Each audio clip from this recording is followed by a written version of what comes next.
속보, 히딩크 감독 폭탄 발언 이강인. 한국 축구의 위기.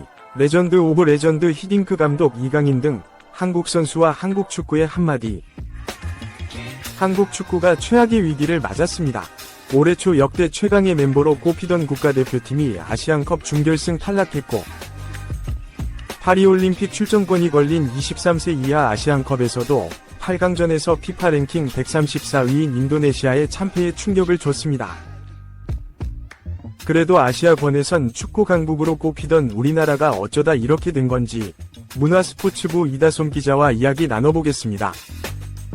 이 기자, 인도네시아전 패배는 그야말로 충격이었습니다. 이 패배로 40년 만에 올림픽 본선 진출도 무산됐다고요? 네, 한국 축구가 올림픽 본선에 가지 못한 건 1984년 LA 올림픽 이후 40년 만입니다.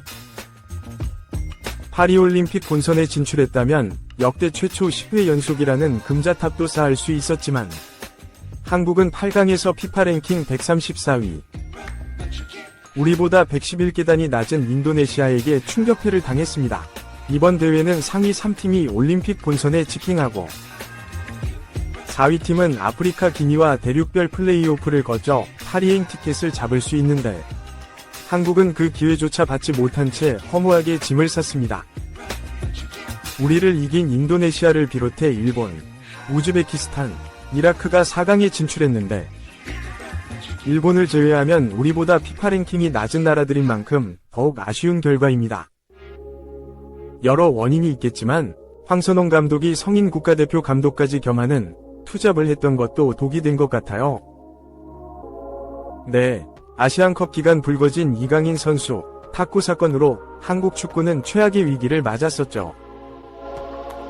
클린스만 감독이 경질되고 황선홍 감독은 소방수 역할로 3월 A매치 기간에 한해 성인 대표팀을 임시로 맡았습니다. 대표팀 내 손흥민과 이강인의 갈등을 봉합하는 등 공도 분명히 있었습니다. 하지만 그 기간은 23세 이하 대표팀에게도 아주 중요한 시간이었습니다. 23세 이하 아시안컵의 전초전으로 볼 수 있는 대회가 중동에서 열렸는데, 황선홍 감독은 선수들과 함께하지 못했습니다.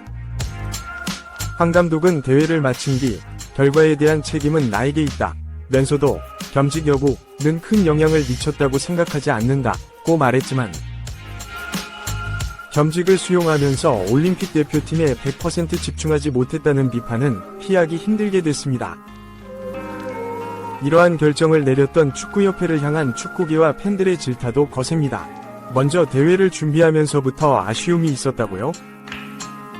네, 황 감독은 이번 대회를 앞두고 대표팀 선수 23명이 명단을 발표했습니다. 특히 유럽 무대에서 활약 중인 배준호와 양현준 등 해외파 선수들을 향한 높은 기대감이 있었는데, 명단에 있던 5명이 해외파 중 3명이 막판 소속팀의 반대로 대회에 참가하지 못했습니다. 호주가 7명, 일본과 우즈벡이 5명이 해외파를 꾸린 것과 비교될 수밖에 없습니다. 심지어 인도네시아 협회는 혼혈 선수의 귀화를 적극 추진하는 등 신태용 감독에게 힘을 실어줬는데요. 이 때문에 이번 대회가 피파 위무 차출 대회가 아니어서 해외파 수급이 어려웠다고 변명하기엔 우리 축구협회의 협상력에 아쉬움이 생길 수밖에 없습니다. 물론 해외파 선수들이 없었기 때문에 인도네시아를 상대로 졌다는 것은 정당화될 수 없습니다. 황선홍 감독이 3월 A매치 기간 성인 대표팀을 임시로 맡을 것이라는 발표와 동시에 참사에 대한 우려는 있었습니다. 당시 브리핑에서 올림픽 본선에 진출하지 못하는 최악의 결과가 나왔을 경우 축구협회는 어떻게 책임질 수 있냐는 취재진의 질문이 있었는데요. 정혜성 전력강화위원장의 답변 들어보겠습니다. 책임을 지겠다고 했던 정 위원장이 아직까지 특별한 입장을 발표하지는 않고 있는 가운데, 책임의 화살은 협회 수장인 정몽규 협회장에게 향하고 있습니다. 전문가들과 팬들이 지도부 등 쇄신을 강력하게 요구하는 가운데 이천수 전 축구 국가대표는 정 회장의 사퇴를 촉구했습니다. 축구협회는 홈페이지에 사과문을 올려 고개를 숙였는데요. 협회에 총괄적 책임이 있다 다소 두루뭉술한 표현을 썼는데, 당장 대표팀 감독 선임 등 산적한 과제를 협회가 어떻게 풀어갈지 지켜봐야겠습니다. 2. 세계가 다 아는 FC 대한민국의 독이 든 K성대. 차범근이 이끄는 한국 대표팀은 1998년 프랑스 월드컵 본선 조별리그에서 멕시코에 1에서 3으로 진 뒤 네덜란드와 2차전에서 0에서 5로 대패했다. 네덜란드전 경기 내용은 골키퍼 김병지의 눈부신 선방이 없었더라면 더 큰 점수차로 패배했을 정도로 참담했다. 대한축구협회는 파리 현지에서 긴급기술위원회를 소집하고 월드컵 도중 사령탑 해임이란 극약 처방을 내놓았다. 당시 기술위원들은 차범근의 잘못된 선수 기용과 작전 실패가 참패의 원인이라고 입을 모았다. 이를 넘겨받은 축구협회 수뇌부는 국민 여론이 최악이어서 극적인 국면 전환이 필요하다고 경질 배경을 설명했다. 기자의 뇌피셜이 아니라 당시 언론 보도를 토시 하나 바꾸지 않고 그대로 옮긴 것이다. 차범근이 팬들의 야유와 조롱을 받으며 중도 귀국하는 그 기괴한 광경은 전국에 생중계됐다. 기자는 그날의 충격이 아직도 잊히지가 않는다. 다행히 한국은 남은 벨기에전에선 김평석 대행체제로 경기를 치러 1에서 1무승부로 마감하는 투혼을 보여줬다. 시계를 좀 더 앞으로 돌려보자. 차범근은 선수 시절이야 설명이 필요 없을 테고 지도자로서도 꽤 괜찮은 편이었다. 1991년부터 4시즌 동안 현대 호랑이 축구단, 울산 HD, 지휘봉을 잡은 그는 사령탑 데뷔 첫해 한국 프로축구대회 K리그 1 준우승을 일궈냈다. 홍명보 감독의 요즘 울산이야 우승을 밥 먹듯이 하지만 당시만 해도 준우승조차 역대 두 번째로 해보는 것이었다. 울산은 1992년과 1993년 연속 3위, 차범근이 성적 부진으로 물러난 1994년에도 4위였다. 1993년엔 컵대회에선 준우승을 차지하기도 했다. 차범근은 역시나 중도 퇴진한 박종환 감독에 이어 대표팀 지휘봉을 잡은 1997년 프랑스 월드컵 예선에선 카자흐스탄과 우즈베키스탄을 잇따라 잡은 뒤 일본 원정에서 극적인 역전승을 거뒀다. 이 경기는 도쿄 대첩으로 불리며 지금까지도 한일전 최고의 명승부로 꼽힌다. 결국 차범근호는 전문가 예상을 훌쩍 뛰어넘어 조 1위, 6승 1무 1패, 위 성적으로 본선에 진출했다. 슈퍼스타는 명감독이 될 수 없다는 스포츠계의 징크스가 무색해진 순간이었다. 그러나 차범근은 월드컵 본선 2경기 만에 나쁘면서도 무능한 감독으로 낙인 찍혀 역사상 전무후무할 현지 해임을 당하는 희생양이 됐다. 그래도 그는 곧바로 중국 슈퍼리그 선전 핑안으로부터 감독 제의를 받았다. 이 와중에 K리그에 승부 조작이 있다는 발언을 해 다시 파문을 일으켰다. 축구협회는 옳다구나 하고 그에게 5년간 국내 지도자 자격 정지 중징계를 내렸다.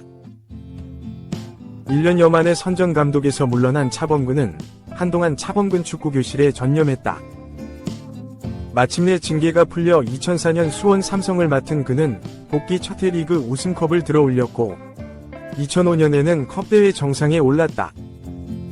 2008년에는 리그와 컵대회에서 동시 우승하는 더블을 달성했다. 그러나 2009년 10위로 추락한 뒤 2010년 시즌 중 자진 사퇴했다. 이후 그는 방송 해설만 하며 현장에는 곁눈질도 하지 않았다. 프랑스에서 차범근에게 평생의 상처를 안긴 네덜란드 사령탑은 바로 거스 히딩크 감독이었다. 한국을 자근자근 밟고 조 1위로 16강에 오른 네덜란드는 최종 4위를 차지했다. 그리고 2년여 후 히딩크는 한국 대표팀과 인연을 맺었다. 재미있는 것은 당시 히딩크 영입설이 나돌 때 차범근이 공개 지지했다는 점이다. 허정무 박항서 감독을 거쳐 2001년 1월 취임한 히딩크의 시작은 불안하기 짝이 없었다. 한국 대표팀은 이듬해 한일 월드컵을 대비해 양국에서 공동 개최한 컨페더레이션스컵에서 프랑스의 0에서 5, 체코와 원정평가전에서 다시 0에서 5로 대패했다. 첫 경질설이 나왔을 때 히딩크의 별명은 5대0이었다. 정몽준 축구협회장은 이번엔 꿈쩍도 하지 않았다. 히딩크는 이미 검증된 감독이라는 평가였다. 국민 여론도 경질과 옹호론으로 팽팽하게 나뉘었다.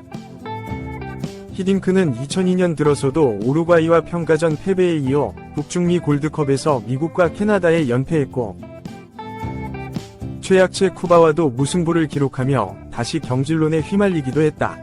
진득한 기다림이 결실을 본 것일까? 3월 이후 한국은 6차례 평가전에서 2승 4무를 기록하며 무패 행진을 벌였다. 마지막 프랑스와 평가전에선 2에서 3으로 선전했다. 마침내 한국은 한일 월드컵에서 홈팀의 이점을 최대한 활용하며 아시아 국가 최초로 4강 신화를 썼다. 히딩크는 한국의 국민 영웅이 됐다. 월드컵 연속 4강 감독이 된 그는 네덜란드로 돌아가 PSV 에인트호번에서 박지성 이영표를 영입했고 4시즌 동안 3번이나 리그 우승컵을 안았다. 그리고 2006년 대회에선 호주를 16강에 진출시켰고 유로 2008에선 러시아를 4강에 올려놨다. 2009년엔 잉글랜드 첼시 임시감독으로 FA컵 우승을 따냈다. 1998년 4강 때는 좋은 평가를 받지 못한 채 야인으로 전락해가던 그는 한국과 인연을 맺으면서 세계적인 명장이 되는 기회를 잡은 것이다. 한일 월드컵 4강은 온 국민에겐 축복이었지만 축구인들에겐 재앙이었다. 축구협회는 이후 주구장창 외국인 감독만 모셔왔다. 그렇다고 4강 신화가 쉽게 재현될 리가 있나? 국민 눈높이는 하늘 꼭대기에 있는데 너무 당연한 얘기이지만 대표팀 전력은 그 절반도 따라가지 못했다. 결국 움베르투 코엘류와 요하네스 본프레러 감독은 각각 1년 2개월 만에 지휘봉을 내려놨다. 본프레러는 2006년 독일 월드컵 본선행을 조기에 확정짓고도 해임됐다. 딕 아드보카트 감독은 토고전에서 사상 최초로 원정 월드컵 승리를 따냈지만 조 3위, 1승 1무 1패로 16강 진출이 무산되자 8개월 만에 경질됐다. 세 감독 모두 재임 기간 승률은 히딩크보다 높았다. 이어 핀베어백 감독은 1년 11개월 만에 사퇴했다. 2008년 들어 허정무가 두 번째로 지휘봉을 잡으면서 국내 사령탑 시대가 복원됐다. 허정무는 2년 6개월이나 장수하며 2010년 남아공 월드컵에서 원정 최초로 16강에 진출하는 쾌거를 이뤘다. 재임기간 성적이 22승 13무 8패였던 그는 이후 축구협회 부회장과 프로연맹 부총재를 역임했다.